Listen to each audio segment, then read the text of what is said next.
పిల్ల అలాగే చూసుకుంటూ వస్తుంది. ఇదే సచివాలయం అంటారు. మా అవియాడు పైకి ఎక్కిండు సచివాలయం కాడికి. ఇదే బ్యూటిఫుల్ ప్లేస్. మా అమ్మాయి ఏమో ఆడుతుంది, మా వైఫ్ ఏమో వెళ్దాం అంటుంది. వాతావరణం మాత్రం కూల్ అవుతుంది. మేము కూడా వెళ్దామని చూస్తున్నాము.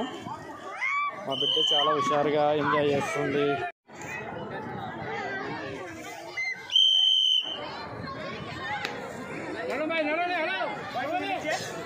ఏంటిదంటే టాటూలు ఇవి?